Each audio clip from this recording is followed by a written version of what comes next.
Tapi orang-orang yang berpuasa sunat tanggal 13, 14, 15 atau Ayyamul Bid, maka yang putih apanya?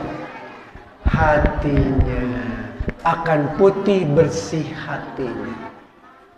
Jadi orang yang berpuasa pertengahan bulan 13, 14, 15 Ayyamul Bid yang menjadi puasa sunat bagi umat Nabi Muhammad adalah insya Allah akan disucikan hatinya, dibersihkan hatinya.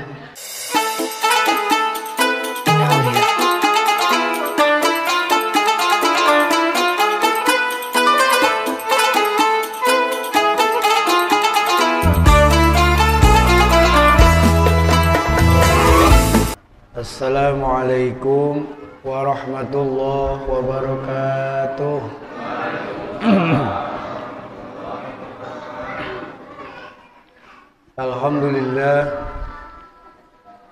Alhamdulillahilladzi ja'ala Ramadan syahrus siyam wa syahrul maghfirah wa syahrul mubarak.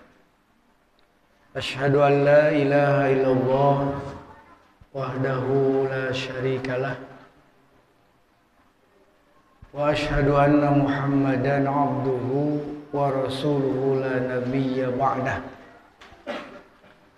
Allahumma wa salli wa sallim wa barik ala sayyidina wa maulana Muhammadin wa ala alihi wa sahbihi wa man tabi'ahu bi ihsanin ila yaumiddin. Amma ba'du. Faqad qala Allah Ta'ala fi kitabihil karim wa huwa asdaqul qailin. Ya ayyuhalladzina amanu kutiba alaikumus siyam kama kutiba alal ladzina min qablikum la'allakum tattaqun. Wa qala aidan syahru ramadhan alladzi unzila fihi al-Qur'an hudal lin-nasi wa bayyinatin minal huda wal furqan al-ayat. Wa qala an-nabiy sallallahu alaihi wasallam man shoma ramadhana imanan wa ihtisaban ghufira lahu ma taqaddama min dhanbihi. Sadaqallahul adzim wa sadaqa rasuluhun nabiyul karim wa nahnu ala dzalika minasy syahidin wasyakirin walhamdulillahi rabbil alamin. Yang saya hormati Bapak Ketua DKM beserta jajarannya, aparatur pemerintah, bapak-bapak dan ibu-ibu para jamaah yang sama-sama hadir pada kesempatan ini. Insya Allah kita hadir di tempat ini memiliki tujuan yang sama, adalah hadir untuk semata-mata mencari anugerah, mencari ridho Allah Subhanahu wa Ta'ala melalui mujalasahnya kita di masjid ini dengan mengikuti kajian keislaman, wabil khusus yang berkaitan dengan ibadah puasa di bulan Ramadan. Semoga duduknya kita, hadirnya kita di tempat ini akan menjadi asbab turunnya rahmat Allah Subhanahu wa Ta'ala, turunnya hidayah Allah Subhanahu wa Ta'ala, dan turunnya maghfirah Allah Subhanahu wa Ta'ala. Amin ya rabbal alamin. Bapak dan Ibu sekalian,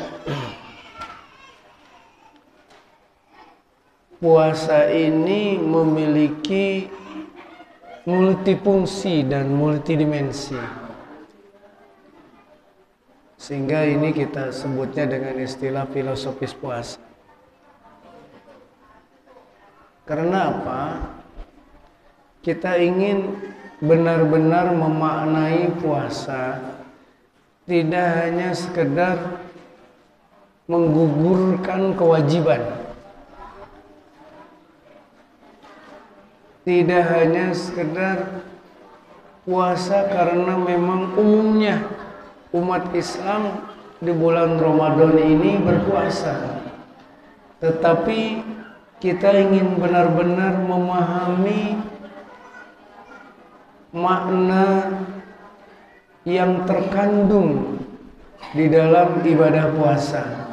Kita ingin benar-benar untuk memahami dampak, implikasi daripada puasa yang kita laksanakan. Sehingga hadirin sekalian, puasa yang kita dapatkan ini adalah puasa yang menghasilkan nilai secara optimal. Bukan hanya sekedar nilainya minimal. Nah, maka hadirin sekalian, nilai minimal yang diperoleh oleh umat muslim dan mukmin dari puasa itu adalah dua. Yang pertama menggugurkan kewajiban, yang kedua adalah mempertahankan eksistensi sebagai seorang mukmin. Itu dua nilai minimalnya. Satu apa, Bu? Satu, menggugurkan kewajiban. Yang kedua apa? Mempertahankan eksistensi kita sebagai seorang mukmin. Itu nilai minimal dari orang yang berpuasa. Tentunya kita tidak ingin di situ posisinya gitu. Kita berupaya ingin lebih di atas itu, bahkan maksimal atau optimal puasa kita ini. Mengapa puasa ini yang pertama nilai minimalnya adalah sebagai hal yang menggugurkan kewajiban kita? Dasarnya adalah bahwa memang puasa ini adalah sebuah kewajiban yang ditugaskan kepada seorang mukmin. Apa dalilnya? Kita sudah paham semua dan hafal ini ayatnya ya. Iya mah sudah molotok lah, nges di luar kepala, Pak. Ya ayyuhalladzina amanu kutiba alaikumus. Kutiba ini bimana furido. Ya, dalam tafsir Jalalain atau Futuhatul Uluhiyah, kutiba bimana furido artinya dipardukan. Dipardukan artinya diwajibkan. Ya. Makanya kan kalimatnya ya ayyuhalladzina amanu, wahai orang-orang yang beriman. Ya, ini adalah harfun nida, huruf nida. Ya. Ayyuha kalau orang Sunda bilangnya eling-eling. Jadi ya ayyuha, he eling-eling. Alladzina amanu, jalma-jalma anu iman itulah alladzina. Amanu anu iman itu alladzina. Eling-eling bahasa Indonesianya apa, Pak? Ingat. Ya. Ingat gitu. Wahai, ingat orang-orang yang beriman. Ini akan berhubungan dengan kalimat-kalimat setelahnya. Ya, ingat bahwa yang dipanggil alladzina amanu adalah orang-orang yang beriman. Biasanya kalau ada kata panggilan, ini sesuatu hal yang penting. Kita dipanggil nih oleh siapa saja lah. Punten Mbak, di haturanan, linggih di bumi. Berarti ada sesuatu yang memang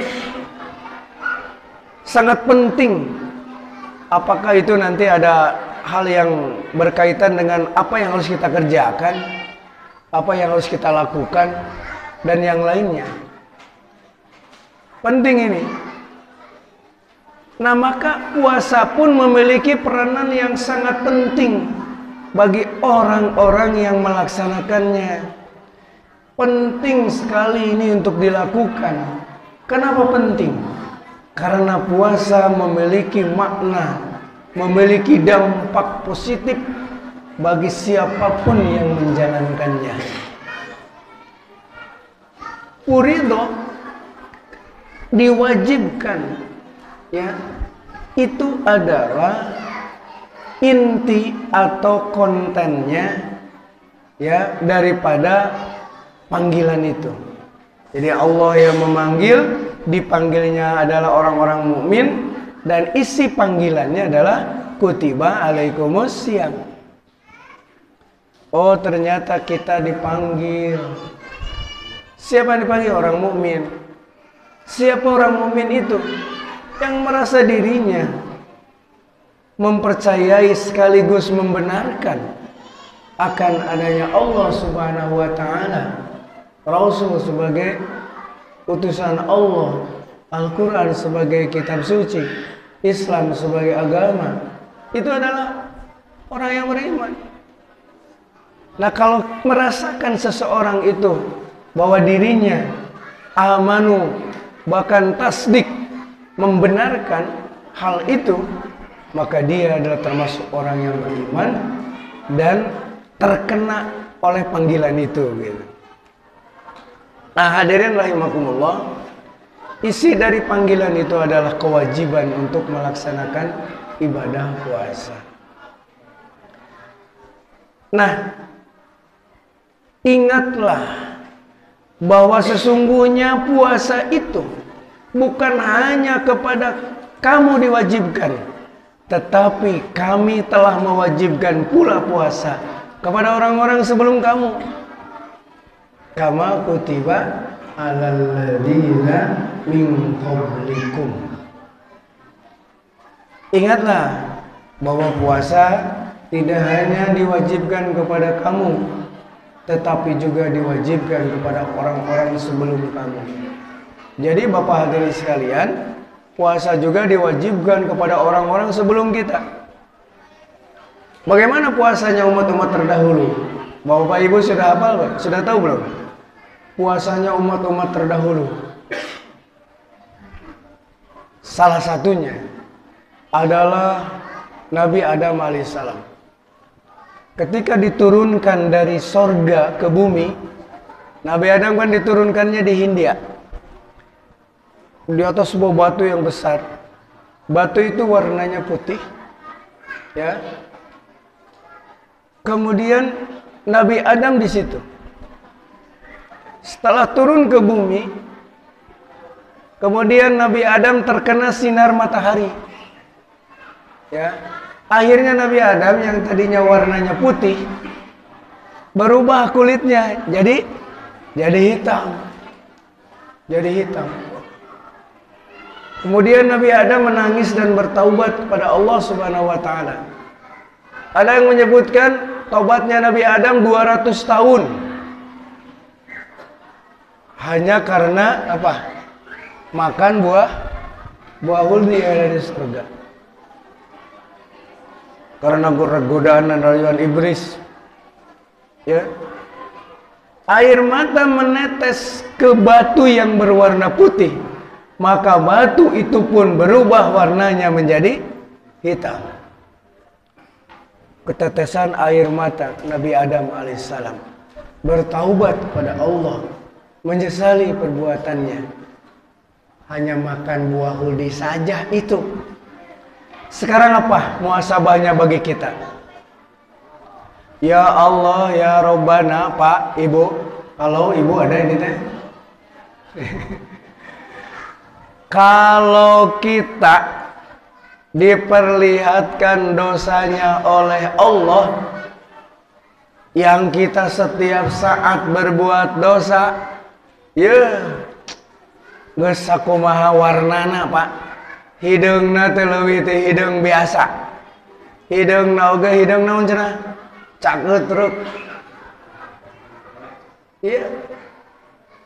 Nabi Adam, seorang nabi yang hanya karena makan buah huldi saja, itu batu dari putih karena terjatuhi air matanya menjadi warna hitam.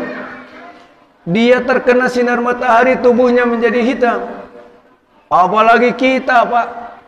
Dosa-dosa kita kalau diperlihatkan oleh Allah Subhanahu wa taala sudah sehitam apa dosa kita ini? Dosa sering, istighfar jarang. Salah sering, soleh jarang.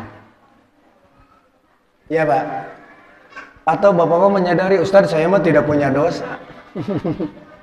Gak ada Pak. Kenapa? Karena kita mah tidak dimaksum oleh Allah. Sementara Nabi mah dimaksum dari dosa. Kita mah tidak Pak. Dipastikan kita mah berbuat dosa. Hanya Allah Maha Sayang, Allah Maha Pengampun, Allah Rahman, Allah Rahim, Allah Ghafur, Allah Maha Pengampun. Maka karena itulah dosa-dosa seorang mukmin bisa hilang dengan beristighfar, bisa hilang dengan bapak dan ibu melangkahkan kaki dari rumah masing-masing ke tempat ini. Coba kalau tidak ada itu yang Allah sediakan, yang Allah berikan kepada kita, dosa kita teges berat Pak, dipanggul ke semua kaduga, ditanggung ke semua katanggung. Tapi karena kemurahan Allah Subhanahu wa taala, bapak melangkahkan kaki dan ibu dari rumah ke masjid, satu langkah jatuhlah dosa kita. Langkah berikutnya jatuh lagi dosa kita. Setiap langkah terus berjatuhan dosa kita. Sampai ke masjid ini, maka dosa-dosanya sudah habis berjatuhan. Duduk di masjid, ya, kita beristighfar, maka kita diampuni dosa-dosa oleh Allah Subhanahu wa taala. Kita berwudu, maka setiap air basuhan wudu di wajah kita, di tangan kita, di kepala kita, di kaki kita, itu semua menarik air itu dari dosa-dosa yang ada di dalam tubuh kita. Kalau diperlihatkan oleh Allah bekas air wudu orang-orang yang wudu itu akan terlihat airnya kotor Pak, karena dosa-dosanya habis terkuras. Makanya secara fikihnya wudunya harus benar. Kalau fikihnya wudunya benar, insya Allah tuh dosanya habis. Tapi kalau wudunya tidak benar, tidak terbawa dosanya sebagian. Itu aja filosofisnya. Wudu, basuh tangan sampai sini, basuh kaki, diasong-asong ke nungkul kaki karena air kerannya digitu-gitu kan Pak ya, dicelup ke nungkul ya, wudu basuh muka digitu-gituin doang, jadi dosanya dekat candak. Supaya habis, sempurnakan asbagul wudu, sempurnakan wudu, dan itu akan menghabiskan dosa-dosa kita. Habis. Dosa mulut, dosa hidung, dosa mata, dosa tangan, dosa pikiran dibasuh, dosa kaki, dosa telinga, semua Pak dengan wudu, dengan kemurahan Allah dihapuskan. Masya Allah. Kemudian kita sholat pun menghapuskan dosa kita. Berdirilah ketika sholat, Allahu Akbar, tundukkan kepala ke tempat sujud. Ulah begini, mual murag dosana. Ini, tunggul, jatuh dosa. Kemudian ruku, murag dosana, ruku. Ya, lalu sujudnya kadek ulah kos bangkong. Sujudnya sebegini, ya, terasa berat di kepala, terasa menekan ke kepala, murag dosa teba berjatuhan.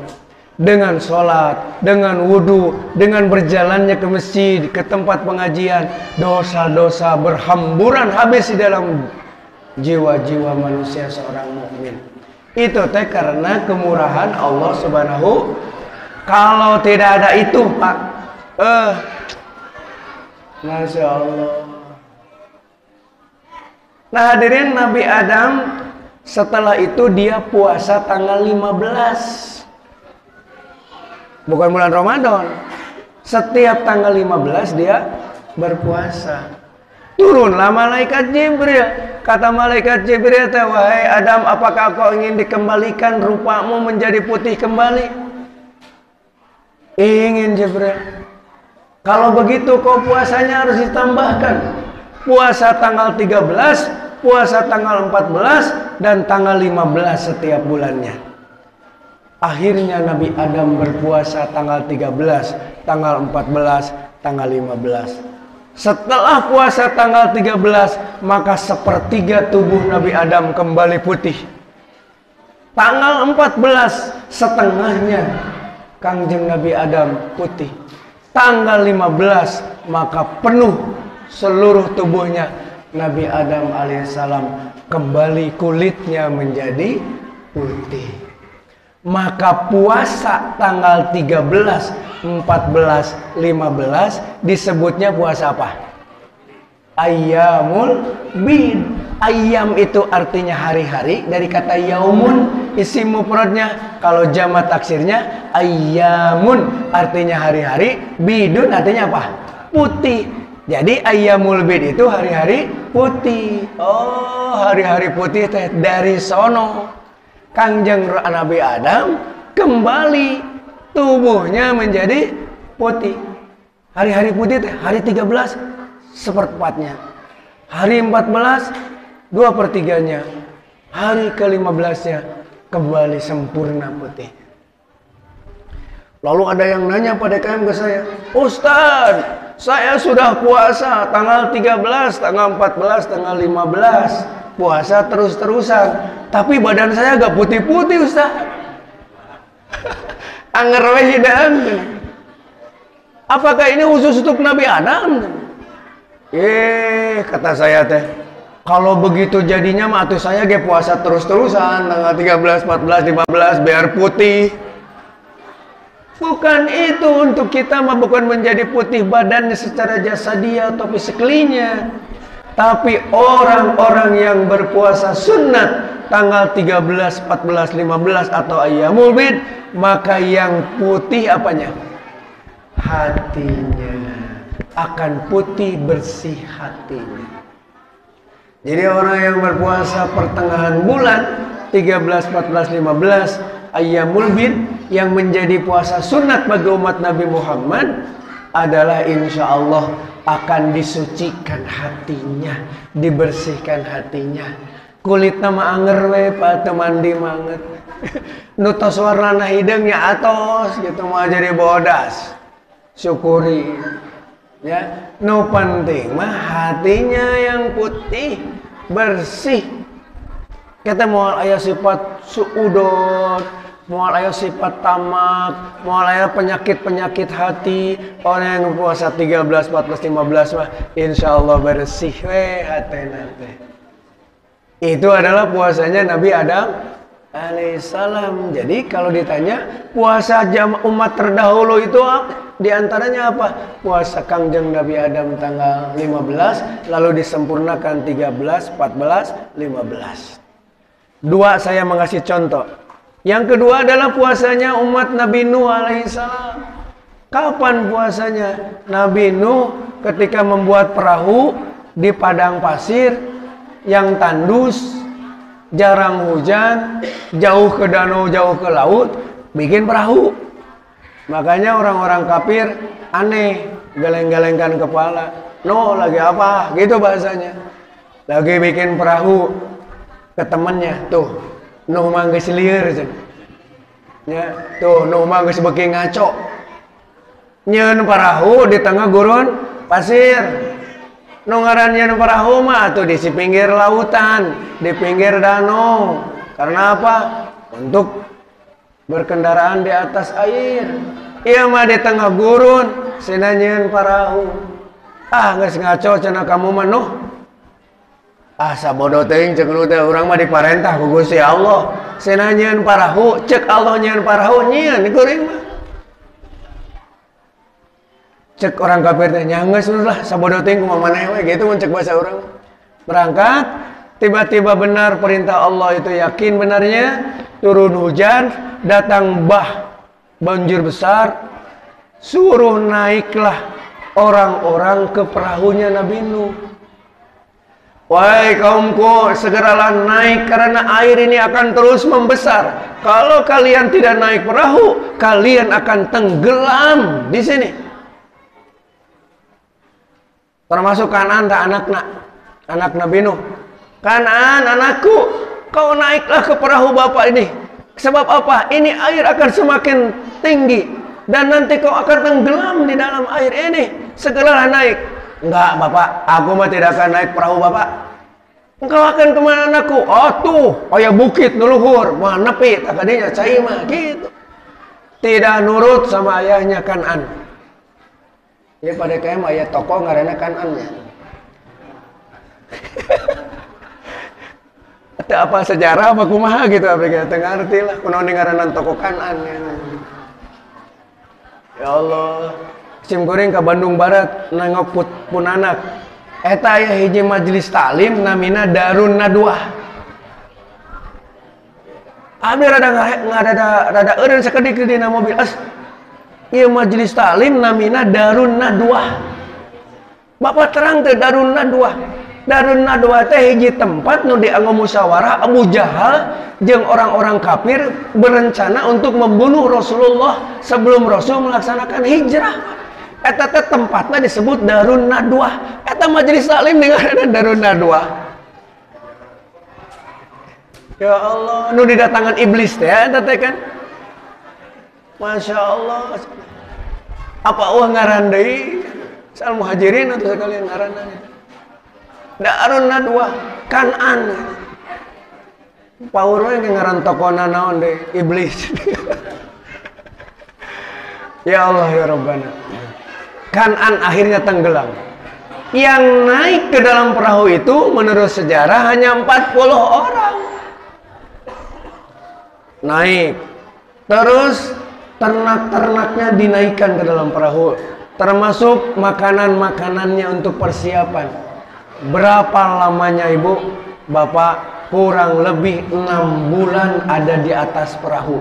Kalau tidak bawa perbekalan, pasti kelaparan.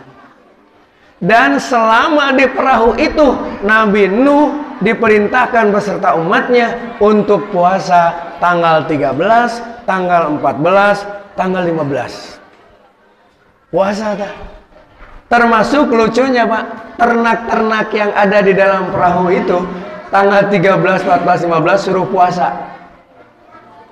Aina kira-kira mun domba sina puasa daikeun mah. Daikeun. Ya.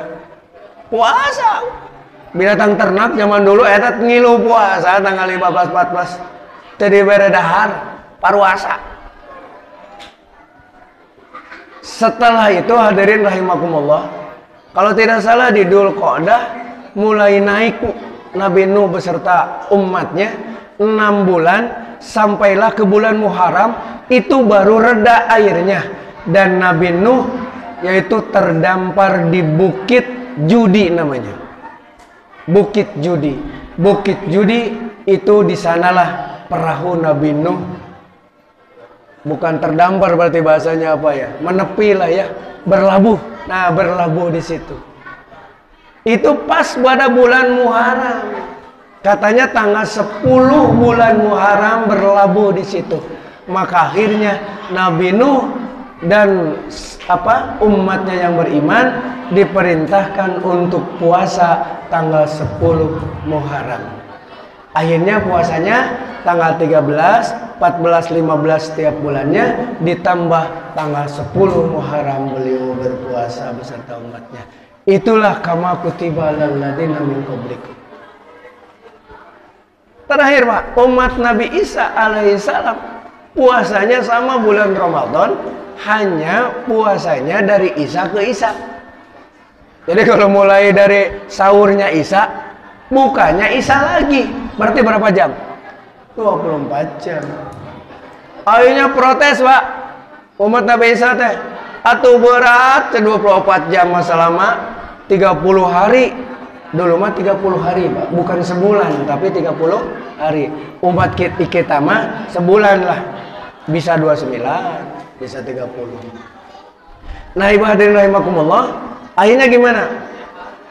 Dia minta untuk diganti ke hari lain dan tidak 24 jam. Akhirnya dikabulkan, tapi dia mau ditambahkan puasanya 20 hari.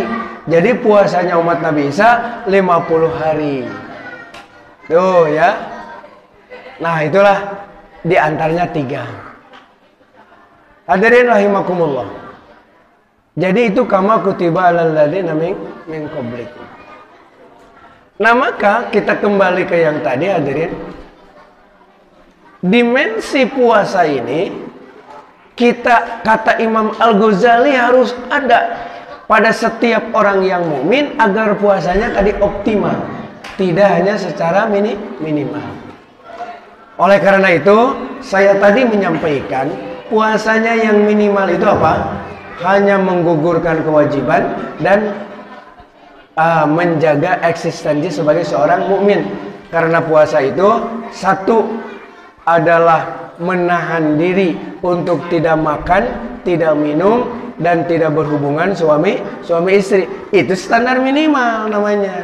Jadi kalau orang mukmin berpuasanya nahan lapar, nahan haus, nahan untuk tidak berhubungan suami istri, itu adalah standar minimal puasa. Itu yang disebut dengan puasa dalam dimensi eksoteris. Dimensi apa? Eksoteris. Atau Imam Al-Ghazali menyebutnya adalah saum al-batnu wal farju. Saum al-batnu wal farju. Al-batnu mah perut, Pak, beteng.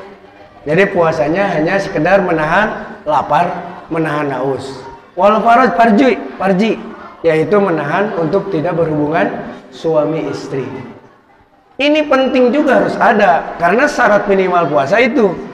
Karena yang dimaksud puasa adalah al-imsaku anil muftirat minasyurbi wal akli wal jima' min tulu'il fajri ila ghurubis syamsi. Itu harus dilakukan, harus ada. Lalu dimensi yang kedua adalah dimensi semi-esoteris. Dimensi esoteris.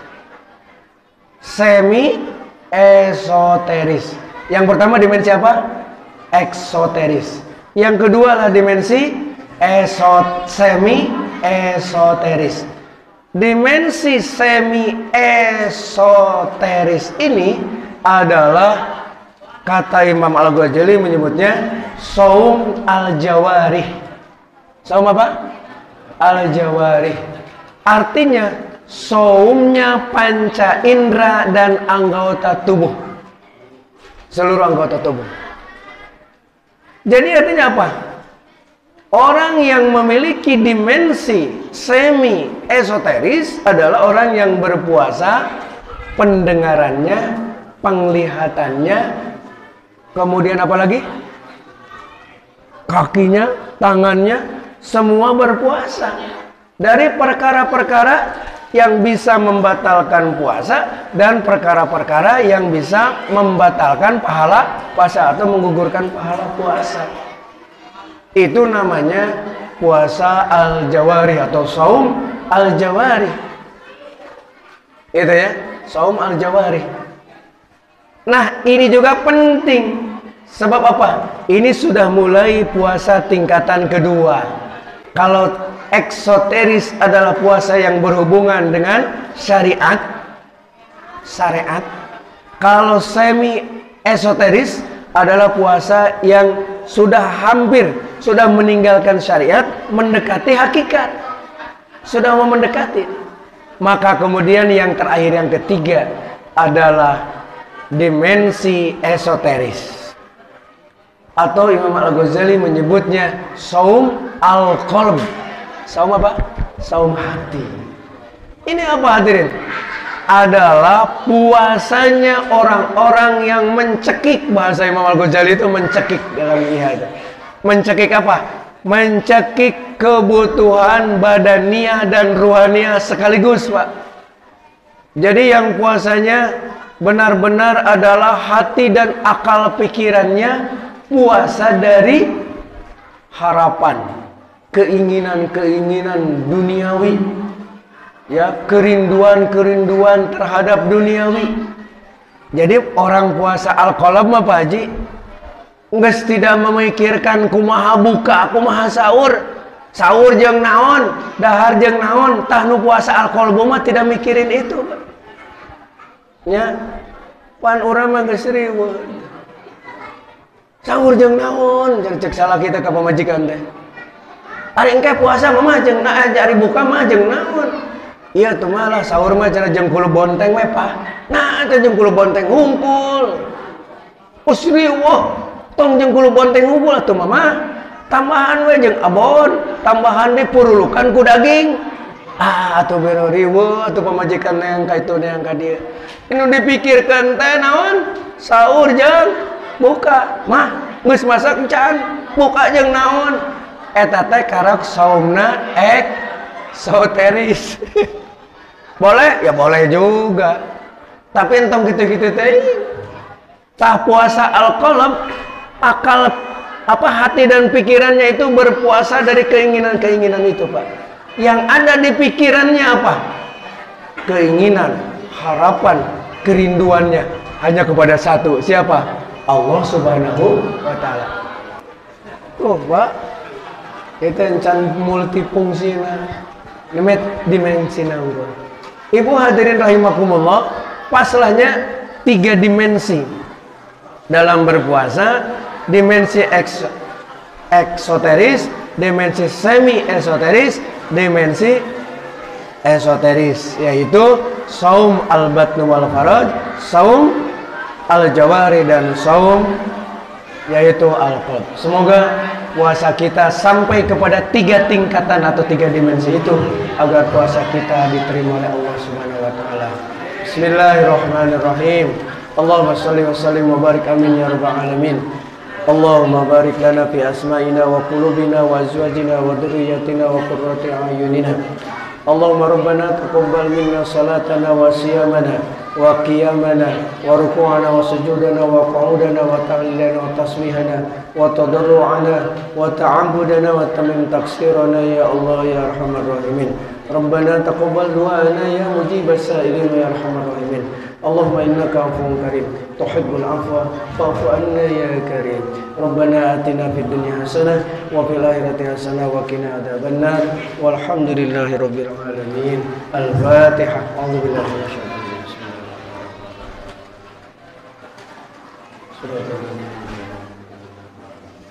Terima kasih. Assalamualaikum warahmatullahi wabarakatuh.